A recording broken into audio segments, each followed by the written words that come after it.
Assalamu alaikum. I'm Dr. Kinza. Today we will learn about the different forceps that is used for the extraction of the different tooth. So first of all, we learn about the different parts of the forceps. So these are the beaks, these are the hinge, and these are the two handles. We proceed further.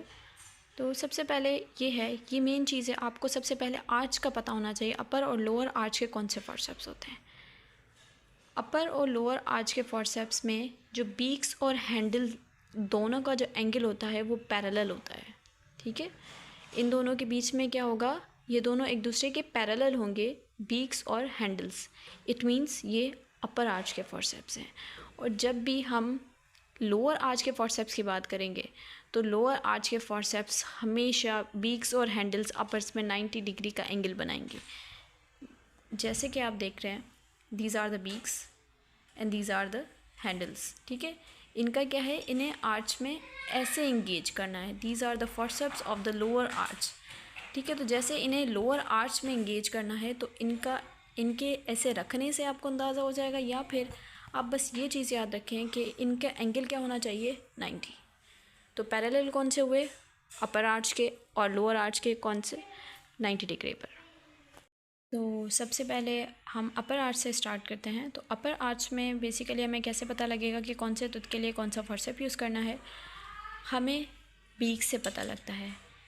Beaks का जो आपस में distance होता है, ये देखें दोनों beaks के बीच का जैसा डिस्टेंस है जी, ये जो बीच का जो डिफरेंस है वो इंसाइजर्स और लेटरल इंसाइजर्स के लिए जो फॉर्सेप यूज़ होता है, इन दोनों के बीक्स में डिस्टेंस कम होता है, क्योंकि इनका जो डायामीटर होता है, फेशियोलिंगुअल डायामीटर इंसाइजर्स का कम होता है as compare to the premolars.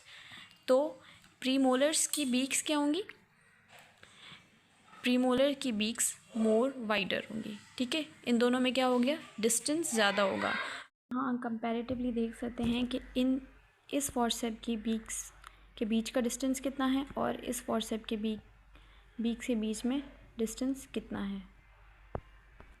और दूसरी बात यह है कि अपर आर्च में अमूमन एग्ज़ाम्स में ये क्वेश्चन होता है कि राइट चलें, ठीक है, राइट के लिए तो हमने ये फॉर्सेप यूज़ कर लिया, राइट लेफ़्ट का कोई डिफरेंस होता है क्या। जैसे मोलर्स में अपर में आएगा, राइट मोलर का अलग होता है, लेफ़्ट मोलर्स के अलग होते हैं फॉर्सेप्स। तो वही क्वेश्चन होता है कि प्री मोलर्स में कोई डिफरेंस होता है, तो आपका आंसर होगा नहीं, उनका दोनों में डिफरेंस नहीं होता, क्योंकि उनकी जो रूट्स होती हैं वो फेशियोलिंगुअल रूट्स होती हैं, ठीक है, ना कि मीजियोडिस्टल दो रूट्स होती हैं, बल्कि फेशियोलिंगुअल ऐसे करके दो रूट्स होती हैं, ऐसे करके, ठीक है। ये हो गई लेबियल रूट, ये हो गई लिंगुअल रूट, ठीक है। तो ऐसे रूट्स होती हैं। तो फॉर्सेप आप इंगेज करेंगे, राइट लेफ़्ट एक ही चीज़ होगी, लेकिन जब मोलर में करेंगे तो मोलर में होती हैं 3 रूट्स, ठीक है, ऐसे करके 3 रूट्स। तो ये हो गई मीजियोडिस्टल, ठीक है, ये हो गई, दोनों क्या हो जाएंगी, फेशियल आ जाएंगी, मीजियोडिस्टल। और ये क्या है, पीछे जो थंब मेरा शो हो रहा है वो क्या है, पैलेटल, ठीक है। तो इस वजह से इन तीनों रूट्स की वजह से राइट लेफ़्ट मोलर में डिफरेंस आता है, बट प्री मोलर में डिफरेंस नहीं आता। तो आगे हम प्रोसीड करते हैं मोलर्स में, ठीक है। मोलर्स की बीक्स में क्या होता है, मोलर्स की बीक्स में ये डिफरेंस होता है कि ये देखें, एक तरफ क्या है, बीक है, एक तरफ कर्व सरफेस है, ठीक है, एक तरफ कोने की तरह एक चीज़ निकली हुई है, आपको अब क्लियर दिख रहा होगा। तो ये सरफेस क्या है, बीक्ड है, और ये क्या है, स्मूथ सरफेस है। तो हमेशा स्मूथ सरफेस किस तरफ आता है, फर्केशन की साइड। प्रीमोलर्स में सबको पता है कि 3 रूट्स होती हैं, मीजियोबकल, डिस्ट्रोबकल एंड द पैलेटल रूट। तो सबसे हम ये जो फर्केशन आएगा, ये जो मतलब बीक आएगी, ये जो पॉइंटेड एंड है, ये जो बीच में आएगा, ये पॉइंटेड एंड वाला ये जो साइड है ना, ये हमेशा आनी चाहिए मीजियोबकल और डिस्ट्रोबकल रूट्स के बीच में। और जो स्मूथ सरफेस है ये जाता है पैलेटल साइड पे। जब भी आप फॉर्सेप यूज़ करते हैं तो राइट लेफ़्ट में अपर में यही डिफरेंस होता है, इस बात को ख़ास ख्याल रखा करें, ठीक है। और ये है कि फॉर्सेप को कैसे पकड़ें, आपके पकड़ने के अंदाज से भी राइट लेफ़्ट चेंज हो जाता है। तो हमेशा जब भी आप करेंगे, 2 सरफेस होंगे ना, ठीक है, एक होगा एलिवेटेड और एक क्या है, ऐसे।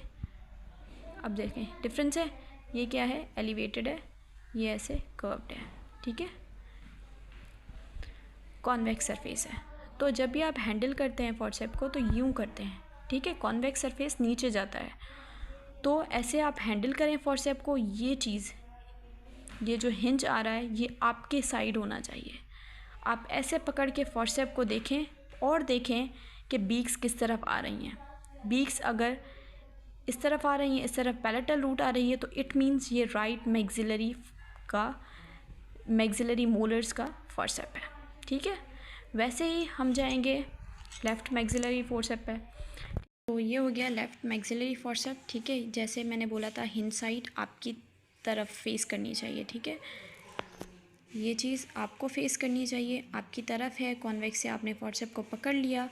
अब क्या है, ये चीज़ आएगी यहाँ, क्या होगा, ये बीक्ड सरफेस है, पॉइंटेड सरफेस है। पॉइंटेड सरफेस मीडियो बकल डिस्टो बकल रूट्स के बीच में आना चाहिए, ये पैलेटल सरफेस पे आना चाहिए। ऐसे करके फॉर्सेप जाके इंगेज हो जाएगा लेफ़्ट मैक्सिलरी मोलर्स। अब हम आते हैं इस फॉर्सेप पे। ये है मैक्सिलरी थर्ड मोलर के लिए फॉर्सेप। इसकी जो पहले मोलर्स के फॉर्सेप डिस्कस हुए थे वो फर्स्ट मोलर सेकंड मोलर के लिए होता है। ये थर्ड मोलर राइट लेफ़्ट दोनों के लिए यूज़ होता है। इसकी एंगुलेशन इस तरह है कि थर्ड मोलर का एक्सेस काफ़ी मुश्किल होता है, ताकि जो है मतलब काफ़ी पीछे होता है थर्ड मोलर, तो एक्सेस में प्रॉपर्ली ये सीट कर सके, इसके लिए इसकी एंगुलेशन डिज़ाइन की गई है, ठीक है। तो उसके बाद हमारे पास आता है अपर बीडी फॉर्सेप। इसको अपर बीडी फॉर्सेप कहते हैं, या इसका जो प्रॉपर नाम होता है उसको कहते हैं बाइनेट फॉर्सेप, ठीक है, बाइनेट कहते हैं। तो कोई भी आपको बोलेगा बाइनेट लेकर आएँ, ठीक है। इसके क्या होते हैं, इसके जगह पॉइंटेड बीक्स होती हैं, ऐसे एंगुलेशन बनाती हैं। इसमें हम हमेशा इसको हम बीडीज़ के लिए यूज़ करते हैं। अपर बीडीज़ की जो अपर आर्च की जो भी बीडीज़ होती हैं हम इससे निकालते हैं। अब हम आते हैं लोअर के फॉर्सेप्स पर। लोअर ये हो गया लोअर का इंटीरियर, लोअर के जो इंटीरियर का फॉर्सेप हो गया ना, सेंट्रल इंसाइजर लेटरल इंसाइजर। इसे देखें बीक्स के बीच में डिस्टेंस नहीं है, तो इसको हम सेंट्रल और लेटरल लोअर के लिए यूज़ करते हैं। इसको जो है लोअर का बीडी फॉर्सेप भी कहा जाता है, ठीक है। वैसे बीडी फॉर्सेप दूसरे भी होते हैं, लेकिन इससे भी जो है बीडीज़ निकाली जाती हैं। और अब हम आते हैं वही फॉर्सेप में, जैसे उसमें आपने देखा डिस्टेंस नहीं था बीक्स के बीच में, अब यहाँ आपको बीक्स के बीच में डिस्टेंस दिखेगा, तो जो इंडिकेट करता है कि ये क्या है, प्री मोलर का फॉर्सेप है।